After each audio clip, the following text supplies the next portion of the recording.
The teachers at the Sandy Hook Elementary School had been trained to react to a threat, never expecting to use that training. ABC's Amy Robach is with us now, and she tells us what the training was and exactly what they did. Amy? That's right, Diane. We're here at Danbury Hospital where the medical staff said they felt like today must have been a lot like 9/11 because they had their entire staff waiting here in the emergency room to receive the injured. Only 3 arrived. The death count unimaginable, but as you mentioned, so many people are attributing that number to the heroic acts of teachers because if it weren't for their bravery, many in this community believe that number would have been even higher. For the nearly 700 students who attend Sandy Hook Elementary School, it is the teachers' words they follow day in and day out. Today, those words might just have saved their lives. This teacher went and checked. She came in, closed and locked the door.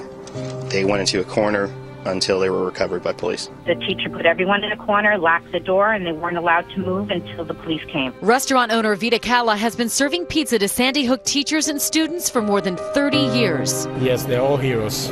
Not just everybody's a hero out there. It does sound as though that the teachers did everything humanly possible, down to risking their own lives to protect the children in this Connecticut school. Elementary schools across the country have been preparing for lockdown drills, evacuations, and other security measures since Columbine. Just this year, Sandy Hook Elementary School put into place a security plan, making it mandatory for visitors to ring a doorbell and only be let in if staff recognized them through the video monitor.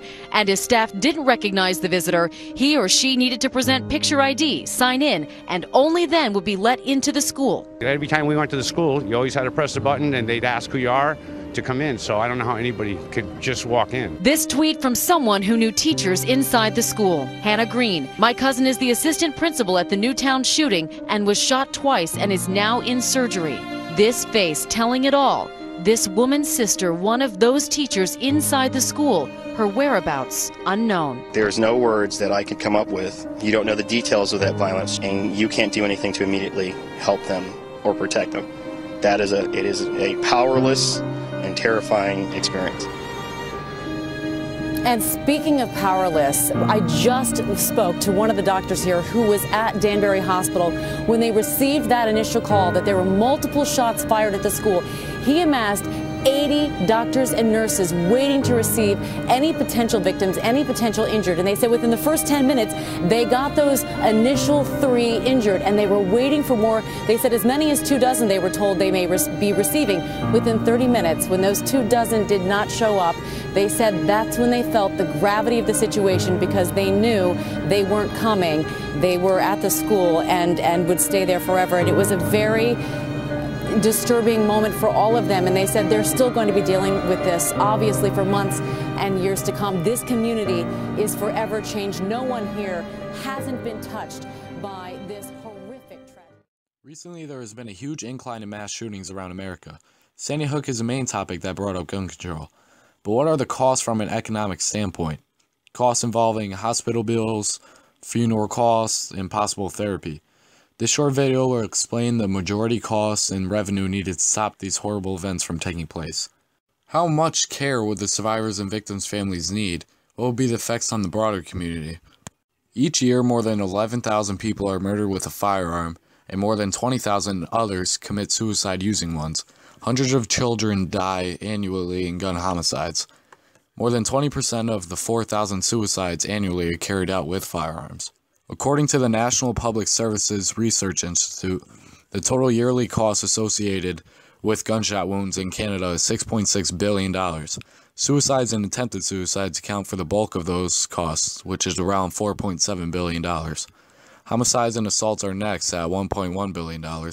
Productivity losses exceed $1.5 billion, and the cost of every survivor admitted to the hospital is approximately $300,000. Not including the pain and suffering costs. So how much does gun violence cost? It is equal to an amount of $700 per American a year. We spend more on it than obesity and almost as much as we spend on Medicaid.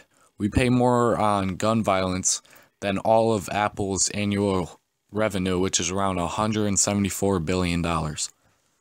Jennifer Longden was one of at least 750,000 Americans injured by gunshots over the last decade, and she was lucky not to be one of the more than 320,000 killed. This is her story and how this event impacts her life now. Once you are painted by gun violence, once it leaves its mark on you, it's permanent. And you pay it every day. I don't think people understand the way that nickels and dimes add up to hundreds of thousands of dollars, millions of dollars over the lifetime of an injury. Hello, big boy. Hello, big boy. Hello, big boy. How do you not get loved? Welcome to my house. This is a 1926 bungalow that I bought, but in order to live here, I have to make extensive modifications. You know, I can't reach into the upper cabinets. I can't reach deep into a lower cabinet. I held out about $40,000 in order to do all my renovations. It's not quite enough. Nothing was ever going to be simple or easy again. The modifications to this van were about $35,000 just to put in the lift, the steering. My car insurance costs are double what they were. Yeah, so being disabled is really expensive. Okay, here we go.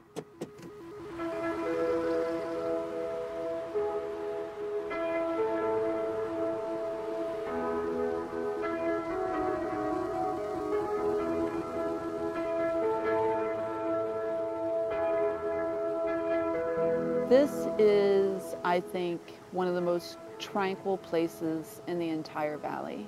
That's one of the biggest costs I have.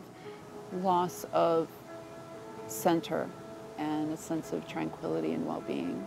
And that's why I love to be here. 2 of us were shot that night in that car. Hundreds of people were impacted directly by it. Shattering families, shattering businesses, shattering communities, changing everything. What it's cost our families and our loved ones. The price of a loss of innocence for my, at the time, 12-year-old child.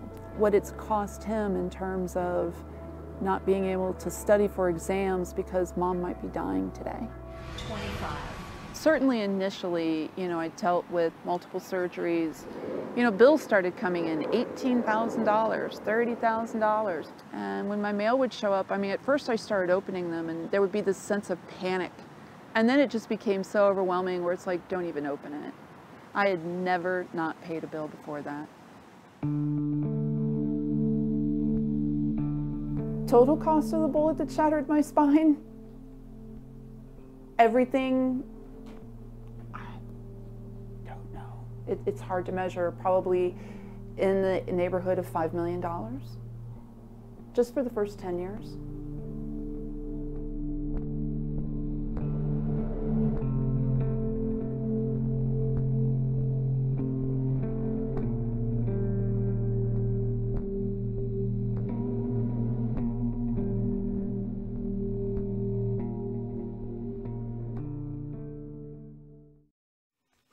So in conclusion, just to own a Glock is around $725.